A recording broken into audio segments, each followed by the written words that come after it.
FLN ಭಾಷಾ ಆಟಗಳಲ್ಲಿ ಮಕ್ಕಳು ಒಂದು ಅಕ್ಷರವನ್ನು ತೆಗೆದುಕೊಂಡು ಪದ ರಚನೆ ಮಾಡುವ ವಿಧಾನ ಹೇಗೆ ಎನ್ನುವುದನ್ನು ನಾವು ನಲಿಕಲಿ ಮಕ್ಕಳಲ್ಲಿ ಈಗ 3ನೇ ತರಗತಿ ವಿದ್ಯಾರ್ಥಿನಿಯಾಗಿರ್ತಕ್ಕಂಥ ಮಾನ್ಯ ಒಂದು ನಿನ್ನ ಹತ್ರ ಯಾವ ಅಕ್ಷರ ಇದೆಯಮ್ಮ? ಮೋ. ಸ್ವಲ್ಪ ಜೋರಾಗಿ ಮಾತಾಡಬೇಕು. ಈಗ ನಿನ್ನ ಒಂದು ಅಕ್ಷರ ಸೇರಿಸ್ಕೊಂಡು ನೀನು ಪದ ಮಾಡಬೇಕು. ಮಾಡು ನೋಡೋಣ.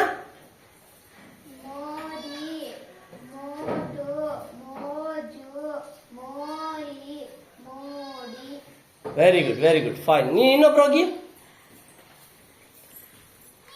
ಗೋಧಿ, ಗೋಟು, ಗೋಜು, ಗೋರಿ, ಗೋಡಿ.